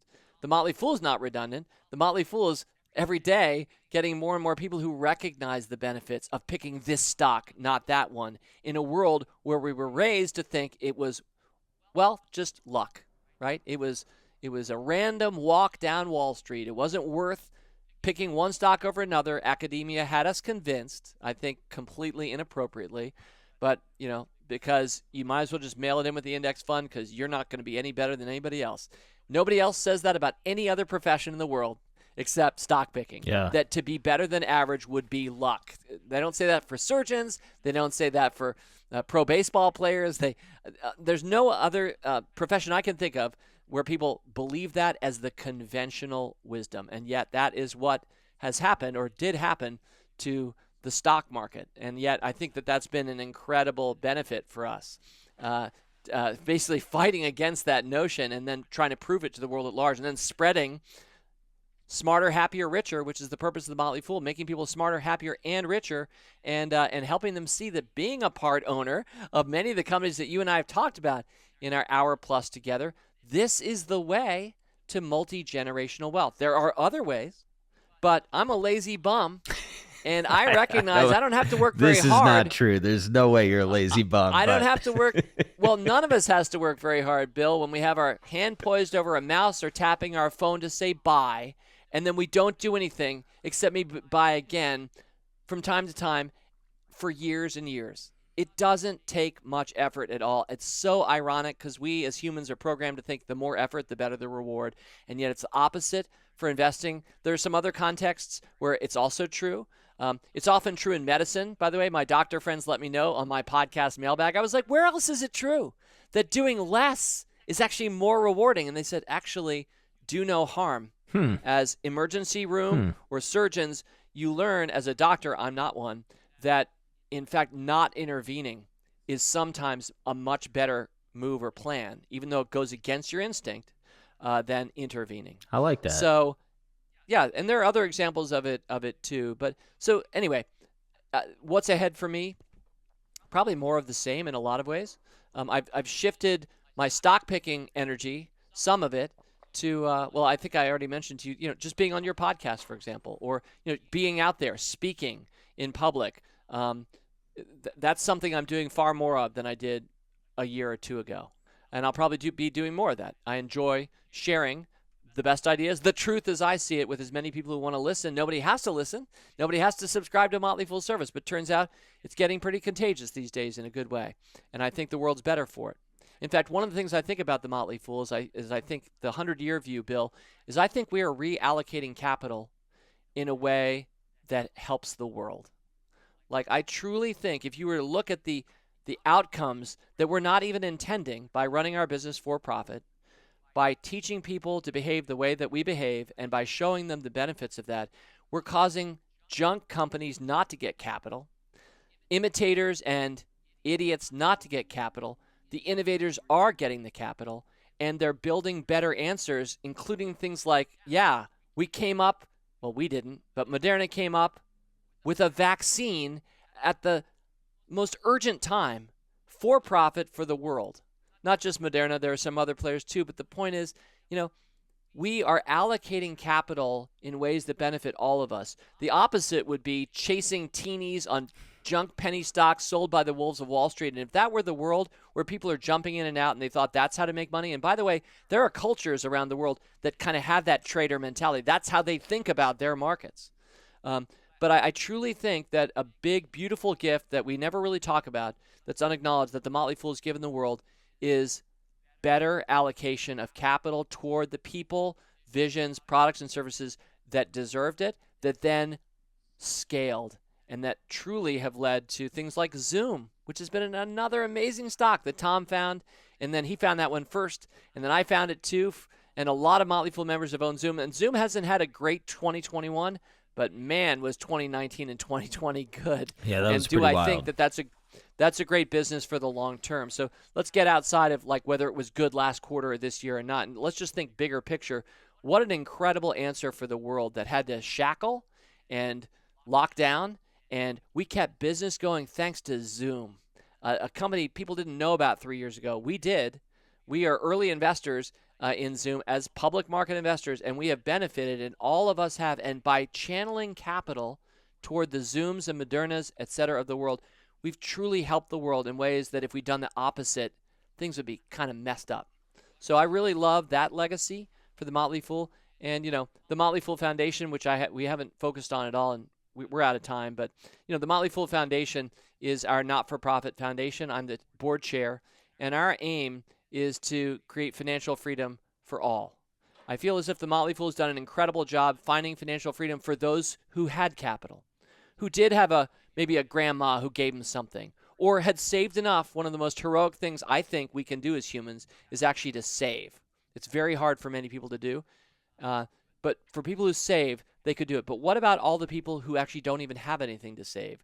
What about solving the equation for everybody instead of just Motley Fool members of real financial impact? And I love our membership. I'm the first to say, while most of our members are well-to-do people, and that's been our focus over the course of time, those are the people who are funding charities. Those are the people who are creating businesses. Those are the impact players in this world, even if they're closer to my age, 55, than, let's say, Alex's age, 25, right, ish. And so I She's 20. acknowledge that our business... 20, exactly. Yeah. I acknowledge that our business is naturally focused on who has capital and therefore who would subscribe to a Motley Fool service, but I really think everything's connected.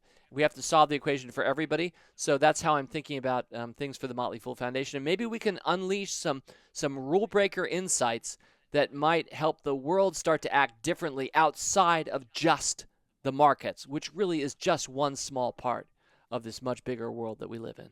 Well, I am truly grateful that you do the podcast. Specifically, when you started talking about how often you lose, also it opened my mind to some of the consequence of marketing on the internet is I saw like we bought Amazon at $1, and it kind of turned my brain off because of how skeptical I am on things. And to be able to listen to you and to be able to hear you articulate the losses also enabled me to open my mind to what I think the positives are that I was missing because of a mental block that I had. So thank you for doing it. Well, that's very kind of you, Bill. And I do want to just add one quick thing about that.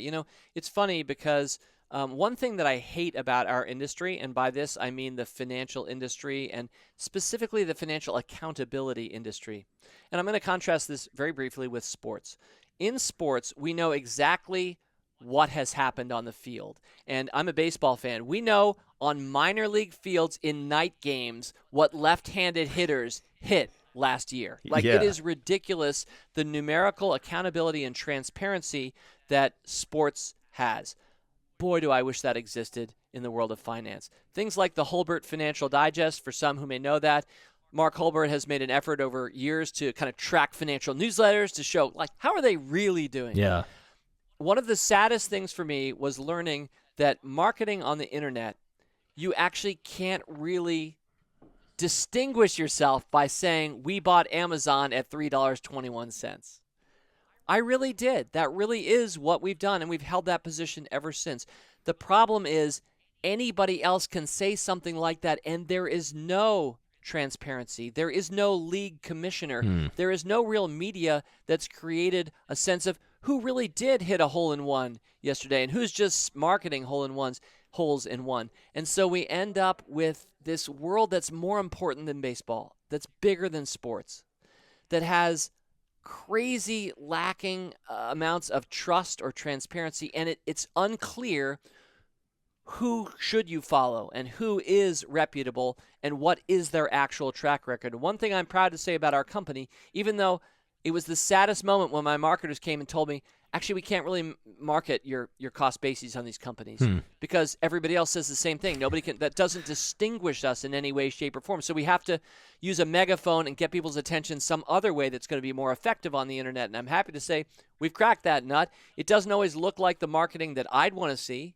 But, the fact is, in order to get attention out there, you need to do some crazy stuff usually, because very few people wake up saying, I have a real problem. I need to figure out the stock market and compounding returns today. That's not actually where people's minds are. They're just trying to figure out how to get to work or to their or how to keep their pajamas on to go to work, which is what we're all doing these days. I'm happy to say I'm fully clothed normally, as are you, Bill. But a lot of people are working in their I got pants on and everything. Exactly. You're a pants-wearing man, my friend, and I am too. But anyway, I think that's always been so frustrating for me. And as a big sports fan, I just wish there were that kind of coverage of the market so you knew exactly who and what had picked what stock when and what are their track records. I will say mutual funds have that pretty good, right? We do know how mutual funds do. We don't know so much about hedge funds and financial newsletters or financial sites or what somebody's saying that they picked this or that stock. Well, fine, you did, but did you hold it? And or like what other stocks did you pick, or what is the full accounting of your record? Well, at The Fool, we have done that from day one. Every bad and good stock that I've ever picked is right there for our members to see with cost bases, dates, time-stamped, etc. It's all there, even if there's not an infrastructure to support that. We're like the athlete who's keeping score on ourselves because nobody else is going to the ballpark keeping score and or reporting on it or having databases showing it. So I am proud of that, of what we do, but I'm sorry that it plays out as sometimes we're grabbing your attention and rubbing people the wrong way because it turns out you can't just give straight-up numbers anymore. You can't say, this friend of mine's LeBron, look at his numbers, because nobody knows. It's like we're going to the ball game. We don't know LeBron's numbers. We're just looking at him going, he looks like a good player. I can't tell. He looks dominant. So anyway, a little bit of bemoaning the lack of transparency and accountability in the industry worldwide. Well, thank you for being an example, and thank you for everything that you've done for the individual investor. I respect it a ton, and I've learned from it, and this was a joy, man. You were great to talk to. I knew you would be, and just thank you very much for making the time.